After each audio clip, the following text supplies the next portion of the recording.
Mineşşeytanirracim. Bismillahirrahmanirrahim. Elhamdülillahi vahde ve salatu ve selamu ala men la nebiyye ba'de ve ala alihi ve ashabihi ecmain. Esselamu aleyküm ve rahmetullahi ve berekatuh.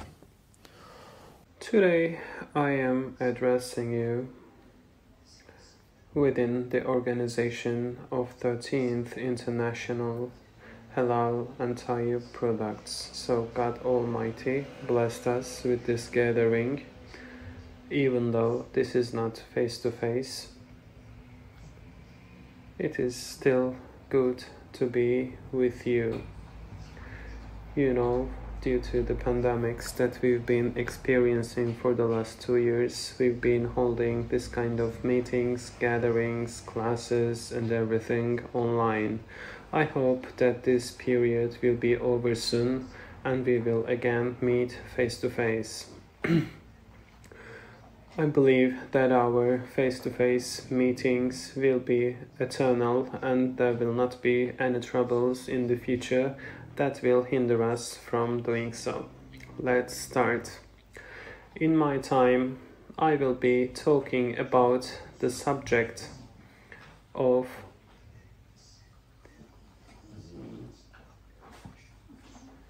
vaccinations and their assessment and their connection to Islamic sciences and our opinion about vaccination and how it should be, how our attitude towards vaccinations should be.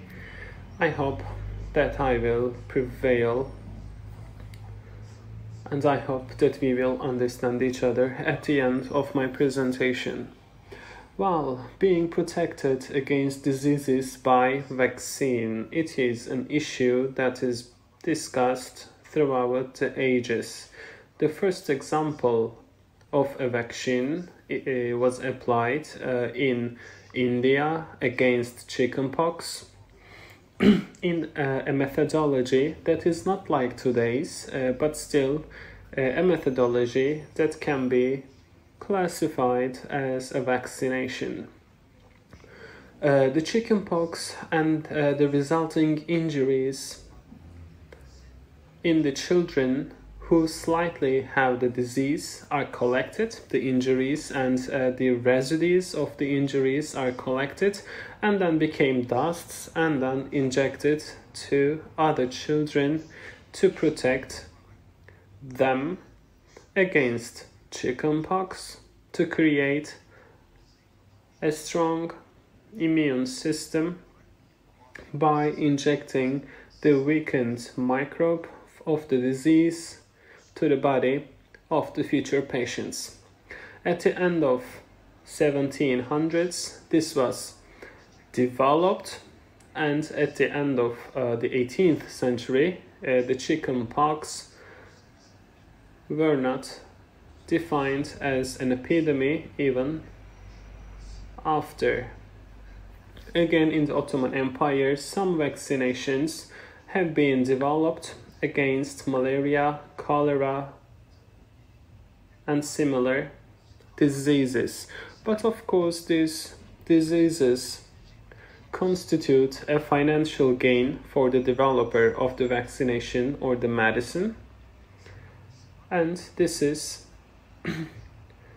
something that brings about the responsibility for the people, especially the Muslims. Of course, we have to consider the future and potential negative impacts of this kind of medicine and vaccination to the human beings and the purpose and the purpose of this vaccination or medicine in applying them. Because there might be some bad intentions there. Well, of course, it's wrong to generalize this concept of negative intentions for all the medicine, all the vaccinations, all the food, etc. But when we take a look at the history, we know that some food materials at the period was sold to people with an advertisement of fake scientific articles which have been written by paying to the authors. and we know that these incidents happened. Therefore, intentionally or unintentionally, we are kind of hesitant in these kind of issues under the light of our history, and we are undeliberately prejudiced against such facts. So today we will be talking about, in our time, talking about this issue, and I will do my presentation under 5 headings. The first one is that the action is only possible when you know the history, when you know the fact. So how is it possible to take action? If the topic is medicine, are we in need of medical science, etc. In the second heading is about the doctors and their word, which doctors' word are trustable, which doctors are not trustable, is it sufficient for the doctor to have a medical diploma, etc. The third headline is the utilization of a haram material for the treatment, whether it is good, whether it is permissible, and what is the word of Allah about this issue. The fourth headline is about the utilization of a material, the effect of which is not certain. Some materials' effect can only be proven if there are some human, the human objects to test the material on. Shall they become volunteers to be tested on? Shall they become test subjects? And whether it is permissible by Islam to use that kind of untested or the materials that are still being experimented, whether we can use our body in our own intention, or is it something that is entrusted to us by Allah the Almighty. The fifth heading is whether it is lawful in Islam to apply a treatment for a disease that would cause another disease. For example, we have a disease, and in order to cure it, we have to take some action that may lead to another disease in our body. What shall we do in these kind of situations, in these kind of incidents? So these 5 headings will be our topic today. After we discuss all of this, I will finish the presentation. So let's start with the first one. So to take action, in order to take action, we have to know the truth behind it. So what does that mean? We know that, let's say, the God Almighty made wine haram, and the reason is explained in Fiqh, in Islamic law, and under the topics of troubles, Islamic troubles, wine is mentioned, all its negative effects are mentioned, etc. We know that wine makes the body drunk, therefore, and this is being drunk is prohibited by Islam, and we deduce that any kind of material that makes the body drunk is haram. And there are some fiqh as well, there are some laws as well that we obey without questioning the reason. For example, the worships are under this classification. For example, we do pray our daily namaz in 4 rakat, and we do surround the Baytullah, we make 7 tours surrounding it, and we don't question it because we do not seek reason here. This is our slavery to the God Almighty, to Allah, and we do these worshippings, these exercises just in the name of praying and worshipping as a slavery. Other than that, we do seek reason and causes in the background of many daily sunnat and practices in our lives. So to know the facts before taking an action is in that context very relevant. So in the Quran, it says that before prohibiting something or before forbidding something, the reasons are made. So in this context, the vaccinations being relevant to the virus of COVID-19, and we are face to face with the information that is given to us by the scientific people, by the scientists, but it doesn't give them the sole authority to talk about the religious acceptability of these kind of vaccinations or medicine. And we know that even the biggest mullah of Islam is just a layman if the subject that he is discussing is not his expertise. Of course, in the context of medicine, we are just laymen and we are not experts. Same thing goes for economy and the monetary issues as well. We are laymen and we are dependent on the information that will be given to us by the experts of this specialty. And we take action only by receiving information from them. So in this context, we are of course prioritizing the data that will be given to us by the scientists.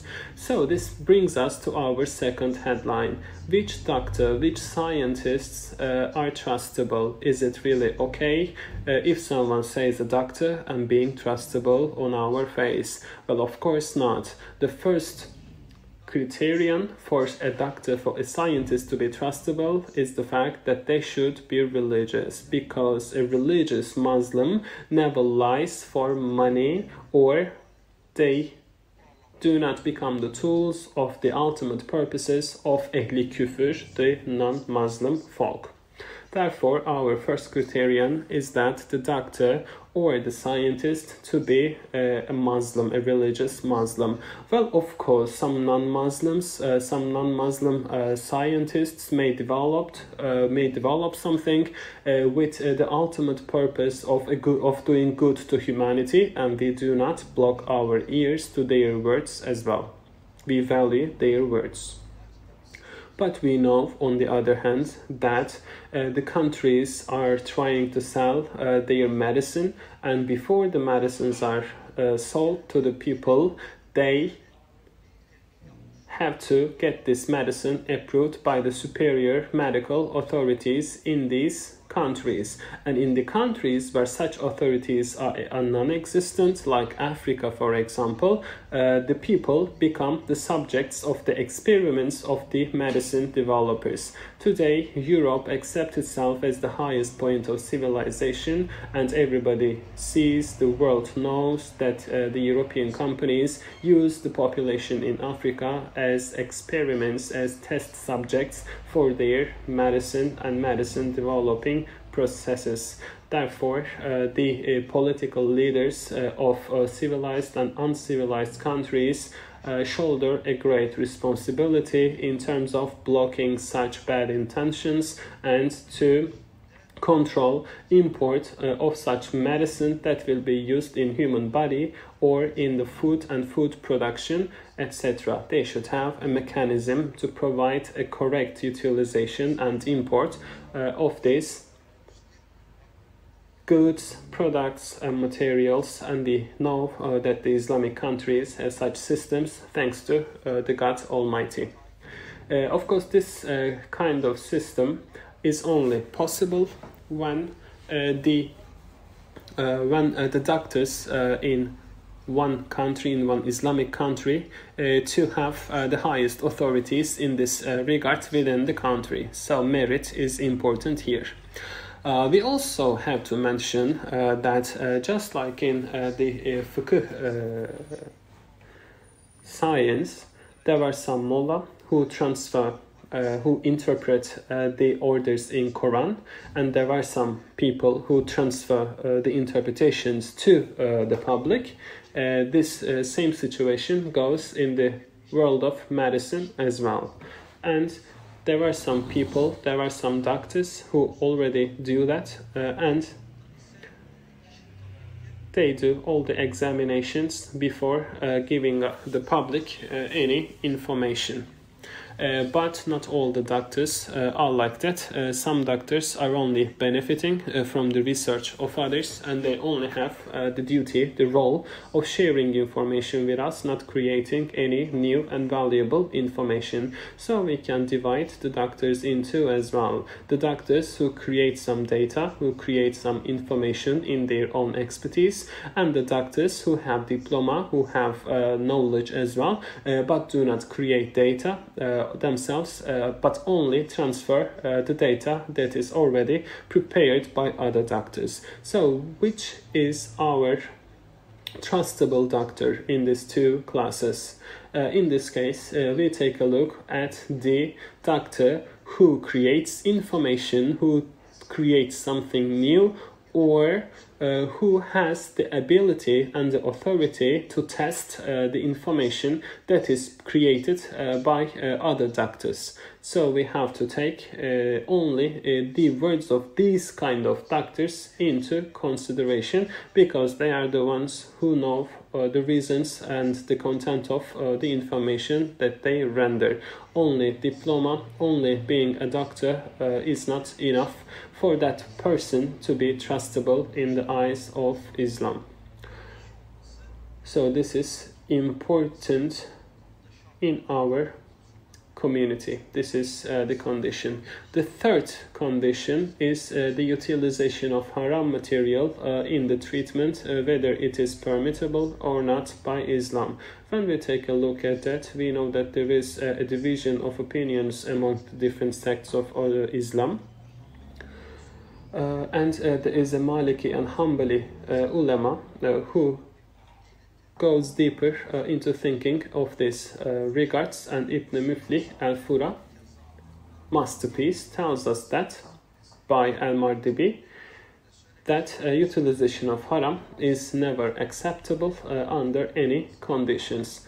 Only in the sect of Maliki the haram materials can be used exclusively by treatment purposes, but only by external utilization, like creams, rubbing onto skin, etc., not swallowing them, not getting an injection of the haram material. So we see that it is a common opinion in all the sects of Islam that the haram materials cannot be used in the human body. Their inclusion within the human body is not acceptable in any case.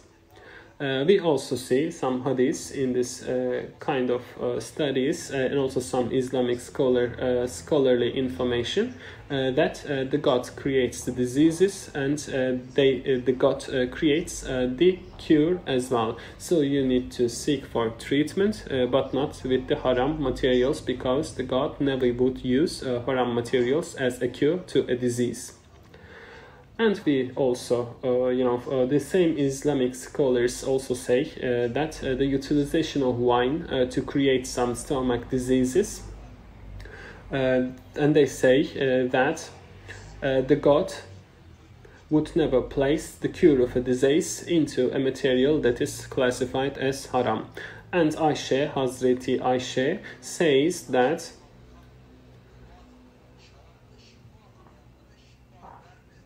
and she prays that God shall not give cure to people who seek the cure in haram. So these are the facts, the religious facts that we can base our opinion on. But the Hanafi and Shafi sects are much more relaxed in that issue. In Hanafi sect, Ibn Abi Rahimullah and his masterpieces, and before him Bedai, etc., tell us that if there is no other alternative, haram material utilization in treatment would be permissible in Islam, but only if there is no alternative possible.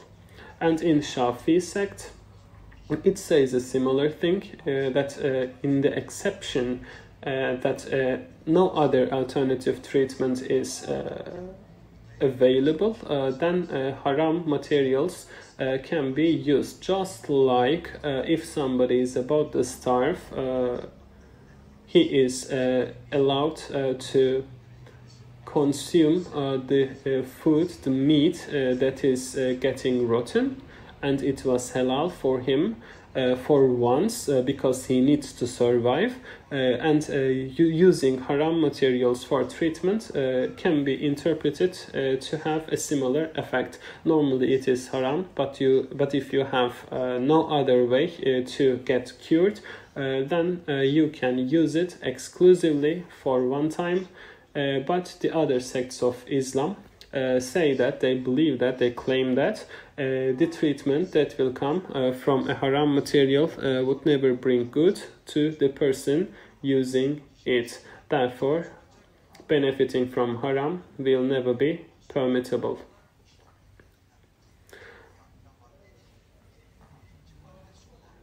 And we have to refer to Article 21 of our laws, is that the necessity makes haram acceptable. Well, of course, the necessity can be interpreted differently here. The necessity in a real context, in in a realistic context, actually includes the risk of dying, risk of death, and if it's a matter of survival, it is a necessity.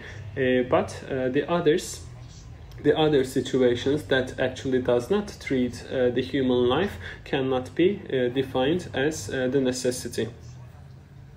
Of course, the question may be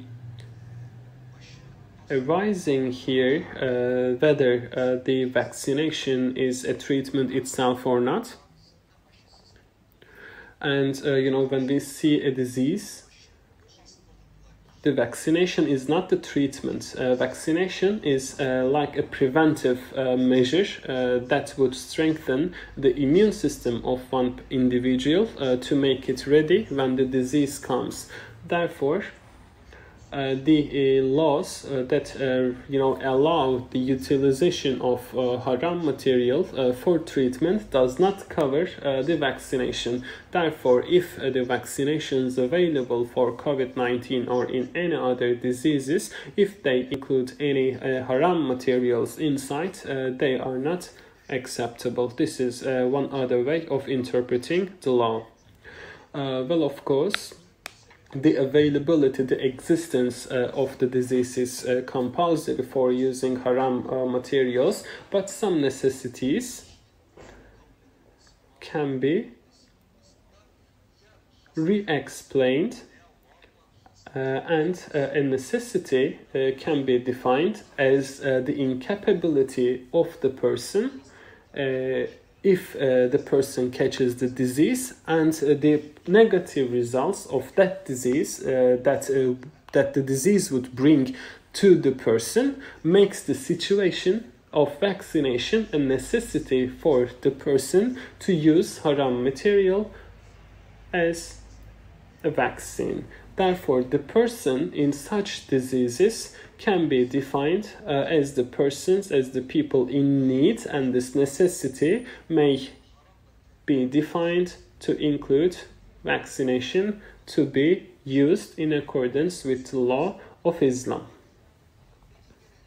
So let's skip to the fourth headline. What about using the material, using a treatment, the result of which is not certain?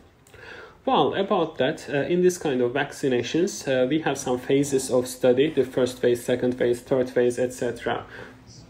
The first tests are made clinically, then animal tests start, then human tests start. So these are the phases of the vaccinations. And in all of these phases, the treatments and the effect of that treatment is uncertain. So what about being the subject of experiments, being the subject of these tests, when the effect is not clear, is not certain, to provide treatment? But there are different interpretations to that as well, different medical interpretations to that, but this is not my expertise, so I will not go into that. But whether, if we just decide that the materials within the vaccine is all halal, but the result of this experimented material is still uncertain whether it is acceptable. Is it acceptable by Islam or not? So the answer is no. If the treatment is not certain, if it is a test, if it is an experiment, then it is not allowed to be used by Islam. Because when we say that if haram is used when there is no other way, it is allowable, and on the other side we call it unpermittable to use a material with or without haram, or in the situations that we don't know the context of the materials, it is haram when we do not.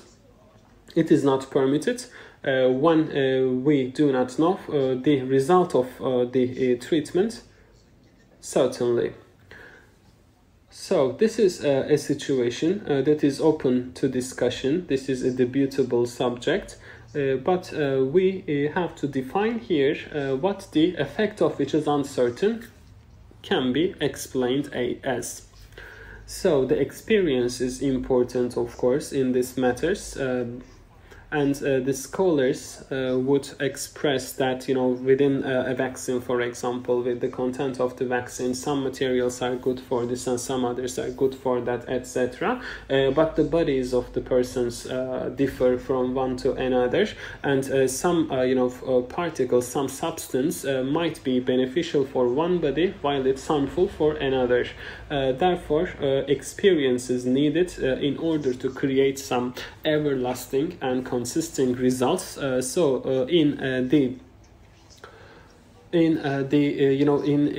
the vaccine or for the medicine to be accepted as a generally good medicine, which is halal to use, can be tested on people if we have a strong assumption that this material might be good for our health. This is the strong assumption is the key point here. If we have a strong assumption that that the medicine or vaccine will be good for the body, then taking this medicine or vaccination is permitted by Islam. This is very important. And using the utilization of this kind of medicine would be permissible, because also in Islam we are entitled and we are responsible to eliminate any kind of trouble that would otherwise affect the society. This is very important, and we can use this kind of medicine or vaccination in this kind of circumstances with the justification that I have just expressed. If we have a strong assumption and a strong belief that this medicine or vaccination would be beneficial in the long run. And of course in here we have to build our strong assumption with the explanations of the reliable, trustable doctors, the criteria of which have explained already in my presentation. So, can we include the vaccines to this fourth headline? Or what about the fifth line, for example? What about the side effects? So vaccines can be included here because they might have side effects. So whether it will be allowable, whether it will be permissible by Islam to use that products, that vaccines. When we see the articles 28 and 29, we see that if we have two troubles, if we have to choose among two troubles, we have to choose the lighter one, and we have to get rid of the stronger trouble by using the lighter trouble. This is our rule, and this is what we have to do if both of them are unavoidable. I have to, talk about that because, the funny story, they asked the Hoja whether he prefers the road that goes up or that goes down, and the Hoja answers, what about the flat, the straight road, because we have to prefer the straight road. But if there is no straight road, if we have to prefer, if we have to choose among two troubles, we have to choose the lighter one, because in this way we may have to eliminate the stronger and the bigger trouble. If we have no other choice, we might choose the troublesome situation, as long as it is the lighter one when compared with the other. Well, of course, what we have said does not constitute any orders or any statements. It is only our, interpretations and our commentations in terms of detecting the direction that we will follow in such issues. So I don't want to be misunderstood here. I'm not saying that the vaccines are good and you can use them all, or the vaccines are bad, you cannot use them. You cannot use any of them.